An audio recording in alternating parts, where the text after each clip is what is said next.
Hi students, how are you? Hope you all are doing well. मैं बता दूं, मैं भी बहुत अच्छी हूँ। ठीक है। तो स्टूडेंट्स, मेरे पास ना स्टूडेंट्स की रिक्वेस्ट थी कि मैम ग्रुप वाइज प्लानर दे दीजिए। ठीक है। So in this video I am going to share group 2 का प्लानर। ठीक है। इफ यू रिक्वायर ग्रुप 1 का planner also, then do comment, I will share that as well. तो स्टूडेंट ग्रुप 2 में अगर स्टूडेंट्स, मैं वर्स्ट सिचुएशन दे रही हूँ, मतलब worst situation in the sense कि इससे ज़्यादा लैग नहीं हो सकता है। ठीक है। अगर सिर्फ आप अपर पोजीशन पे हो, then you have more benefit, you have more time for the revision. इससे नीचे जाने की सिचुएशन नहीं है, तो I have covered that situation over here. देखो, मैंने यहाँ पे assumption ली है कि आपकी कोई भी क्लासेस नहीं हुई, आपकी टीटी की क्लासेस भी नहीं हुई है, आपकी आईडीटी की भी क्लासेस नहीं हुई है। Now you will start your DT IDT. हो सकता है कुछ स्टूडेंट्स की डीटी आईडीटी क्लासेस ऑलरेडी चल रही हो। ठीक है। और कुछ आर प्लानिंग टू स्टार्ट। ठीक है। तो दिस सिचुएशन, दिस ये जो प्लानर है उसमें सब कवर हो जाएगा। ठीक है। अगर फॉर एग्जांपल आपकी डीटी की कवर हो चुकी है, आईडीटी की, तो यू हैव एम्पल टाइम, आप एक्स्ट्रा टाइम दे सकते हो फॉर द रिविजन, तो कोई हार्म नहीं होगा। ठीक है। बट आई ट्राइड कि कोई भी सिचुएशन बचनी नहीं चाहिए, इसलिए मैंने दोनों सिनेरियो, ये सिनेरियो को भी कवर कर लिया। ठीक है। अब यहाँ पे मैंने ये सिचुएशन पकड़ी है कि बच्चे की डीटीआई डीटी की कोई क्लासेस अगर नहीं हुई है, तब वो क्या करेगा। अगर इसकी डीटीआई डीटी क्लासेस नहीं हुई हैं, तो आई विल प्रेफर कि आप कोई भी एक सब्जेक्ट की एग्जाम ओरिएंटेड लो और एक सब्जेक्ट की रेगुलर ले सकते हो। ठीक है। अगर आप दोनों सब्जेक्ट की रेगुलर लेने जाओगे तो it will be around 180 hours plus 250 hours. ठीक है। तो बहुत ज़्यादा हो जाएगा, अराउंड 450 आवर्स के अराउंड हो जाएगा, और 450 आवर्स के साथ 3 बार रिविजन करना will become difficult for you. ठीक है। तो आप किसी एक सब्जेक्ट की एग्जाम ओरिएंटेड ले लो। यहाँ पर मैंने ये असम्पशन ली है कि ये मेरी रेगुलर है। ठीक है। और ये मेरी एग्जाम ओरिएंटेड है, तो आप दोनों में से, वो आप पे डिपेंड करता है आप किसकी लेना चाहते हो। बट एक एग्जाम ओरिएंटेड लोगे तो आपका काम चल जाएगा। मैम, अभी बच्चों को क्वेश्चन आता है कि मैम अगर एग्जाम ओरिएंटेड लेंगे ना तो क्वेश्चंस कैसे सॉल्व होंगे। देखो स्टूडेंट्स, अगर आप एग्जाम ओरिएंटेड ले रहे हो और अगर आप सर से लेते हो, मतलब फॉर एग्जांपल आप भंवर सर से ले रहे हो, ठीक है, तो भंवर सर गिव एन ऑप्शन, वो अपने स्टूडेंट्स को ऑप्शन देते हैं कि बच्चे जाकर ऐप में या टेलीग्राम पे जाके बच्चे डाउट्स पूछ सकते हैं। ठीक है। तो भंवर सर भी देते हैं, और and I believe Vishal sir also give that option, वो भी टेलीग्राम पे, और उनकी ऐप है जिसके थ्रू बच्चे can ask for the doubt. तो आप ऐसी टीचर पे जाओ जहाँ पर आपको डाउट्स पूछने का ऑप्शन हो। तो अगर आपके कोई क्वेश्चन सॉल्व करते टाइम डाउट्स आ भी रहे हैं, तो वहाँ के जो एक्सपर्ट्स हैं वो आपके डाउट रिजॉल्व करा देंगे। ठीक है। तो इससे आपको एग्जाम ओरिएंटेड लेने में कोई भी लॉस नहीं होगा, otherwise it will be a problem for you while solving the question. ठीक है। और अगर आप एग्जाम ओरिएंटेड भी लेते हो ना, तो जो जो एग्जाम्पल आपकी बुक में होते हैं सर, वो तो सॉल्व करवाते ही हैं। ठीक है। तो आप कोई सी भी एग्जाम ओरिएंटेड ले सकते हो, कोई हार्म नहीं होता। ठीक है। अब डिपेंड्स ऑन योर चॉइस। तो मैंने ये assumption ली है कि आप आईडीटी रेगुलर जा रहे हो और डीटी के आपने एग्जाम ओरिएंटेड लिए। ठीक है। आप 1.5 स्पीड पे देखोगे, अब आप, मैम मैं तो 2 पे भी देख लेता हूँ, बट अब वो आपकी चॉइस है। मैंने एक नॉर्मल एवरेज बच्चे के लिए कवरेज दी है कि वो 1.5 की स्पीड पे देख रहा है। ठीक है। अब वो 1.5 की स्पीड में देख रहा है, तो नाउ लेफ्ट विद 120 आवर्स की क्लासेस, और यहाँ पर 116 आवर्स की क्लासेस। करेक्ट। अब ये assumption है कि आप दिन में 3 घंटा तो दोनों सब्जेक्ट की क्लासेस लोगे ही लोगे। देखो डिपेंड्स, यहाँ पर भी सिचुएशन आती है कि मैम पूरे दिन में एक ही सब्जेक्ट की क्लास लेनी है कि दो सब्जेक्ट की। देखो बेटा, टोटली डिपेंड्स ऑन यू कि आप इतनी कैपेसिटी रखते हो क्या, आप इतनी, आपके अंदर इतनी एफिशिएंसी है कि आप एक सब्जेक्ट की 6 आवर्स के लिए क्लासेस ले सकते हो। मेनी स्टूडेंट्स में नहीं होती है। देखो, एक ही टीचर से एक ही चैप्टर पे, या मतलब एक ही सब्जेक्ट पे 6 आवर्स के लिए क्लासेस लेना is more than overwhelming situation. कुछ स्टूडेंट्स के लिए मोर देन ओवरवेलमिंग होती है और कुछ के लिए प्रॉब्लम नहीं होती है। ठीक है। तो अगर आपके लिए प्रॉब्लम नहीं है तो आप एक सब्जेक्ट के साथ कंटिन्यू कर लो। ठीक है। अब मैम मेरा एक एक सब्जेक्ट की क्लासेस ऑलरेडी हो चुकी, तो बेटा इससे अच्छा तो कुछ हो ही नहीं सकता। आपकी एक की क्लासेस हो चुकी है, आप क्या करो, दिन में 3 आवर्स एक ही क्लासेस लो, उसका 2 आवर का उसका रिवीजन रखो, बाकी जो आपके पास 5 आवर्स 7 आवर्स जितने भी आप डिवोट कर रहे हो अपनी स्टडी के लिए, उस 5 to 7 आवर्स के लिए आप दूसरे स्टडी ग्रुप, जो मतलब दूसरा सब्जेक्ट है आपका जिसकी आपकी क्लासेस हो चुकी है, उसका रिविजन स्टार्ट कर दो। ठीक है। आपके लिए तो कोई प्रॉब्लम ही नहीं है, आपके लिए तो बहुत अच्छी सिचुएशन है। ठीक है। मैम तो क्या हमारी क्लासेस नहीं हुई, हमारे लिए अच्छी सिचुएशन है नहीं, है ना, मैंने देखो पूरा प्लानर बना आपके लिए, आपकी सिचुएशन को अच्छा करना मेरा काम है, ठीक है। तो अब आप डीटी आईडीटी दोनों में से एक पहले तो चॉइस कर लो कि आपको एग्जाम ओरिएंटेड किसके लिए नहीं है, वहां पे डाउट्स आप पूछ सकते हो, आपके एग्जाम्पल सर सॉल्व करवाते हैं, और क्वेश्चंस अगर कोई डाउट फंसता है तो you can ask from the experts over there, ठीक है। अब आपका ये सब हो गया, उसके बाद ये सिचुएशन रखो कि आप 3-3 आवर्स की तो क्लास लोगे ही लोगे। आई एम अज्यूमिंग कि बेयर मिनिमम आप 3 आवर्स की क्लास तो लोगे ही लोगे दिन में, ठीक है। 6 आवर्स हो गए, ठीक है। अब आपने ये 40 डेज में कंप्लीट कर लोगे, और इसमें भी मैंने मान लिया कि आप 40 डेज में कंप्लीट कर लोगे, थोड़ा कम लग रहा था 1 अराउंड डे, तो मैंने मान लिया कि 40 डेज में आपकी ये क्लासेस हो जाएंगी। आज हो रहा है हमारा मिड ऑफ सितंबर है, ठीक है। अब हम मिड ऑफ सितंबर पे ही है और हमारे पास 40 डेज ही बचे हैं, तो अब हमारी जो क्लासेस खत्म होंगी वो जाके अक्टूबर एंड में होंगी, करेक्ट।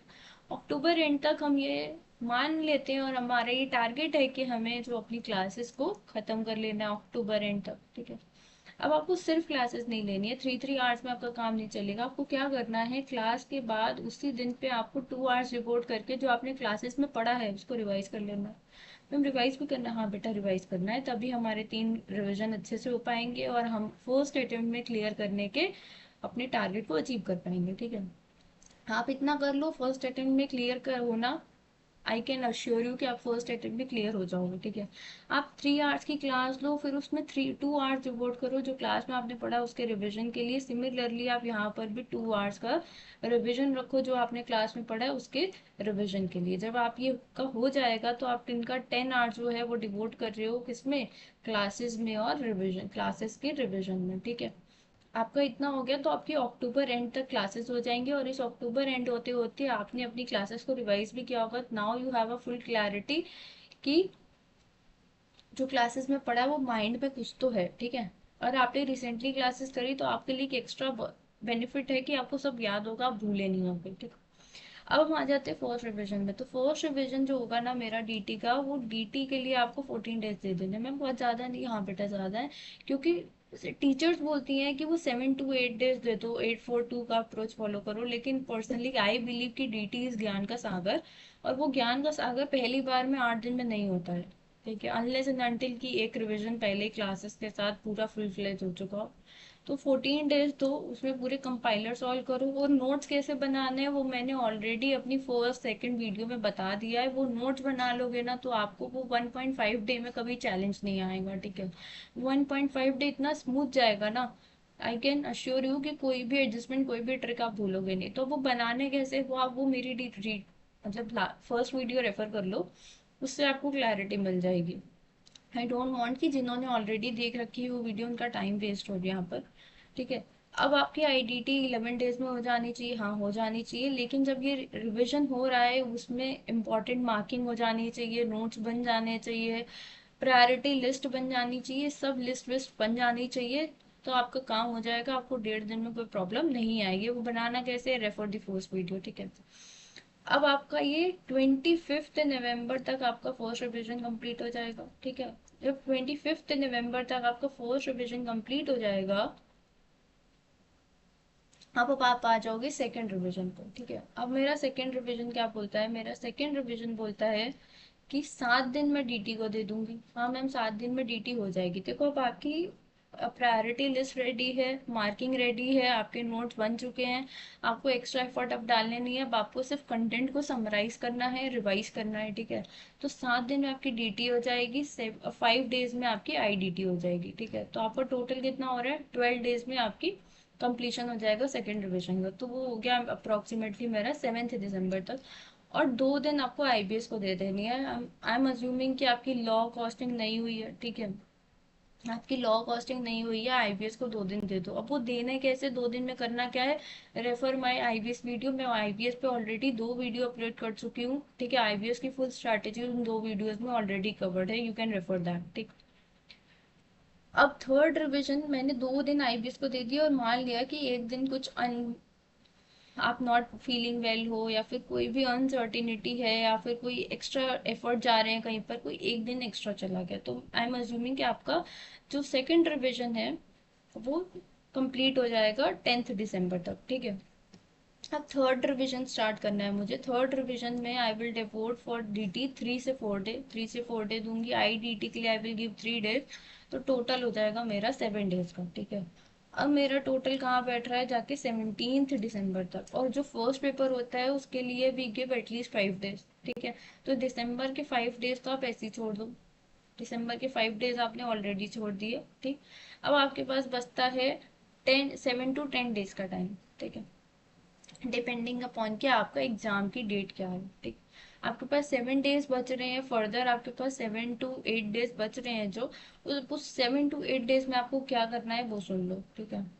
अगर आपका ग्रुप 1 हो चुका है, ठीक है, आपका ग्रुप 1 ऑलरेडी क्लियर्ड है, तब तो आपको आईबीएस में ज़्यादा एफर्ट लगेंगे ही नहीं, क्योंकि डीटी आईडीटी आप अब पढ़ रहे हो, ग्रुप 1 आपका ऑलरेडी हो चुका है, सिर्फ लॉ कॉस्टिंग देखनी है तो वो 2 दिन में आपकी कवर हो जाएगी। अगर आपका ग्रुप 1 नहीं हुआ है, ठीक है, और आपके पास टाइम बच रहा है, तो give 1 day for the IBS preparation, only 1 day. तो आपको ये जो 1 डे एक्स्ट्रा दिया है ना मैंने, वो वहाँ पे उसको यूज़ कर लेना, ठीक है।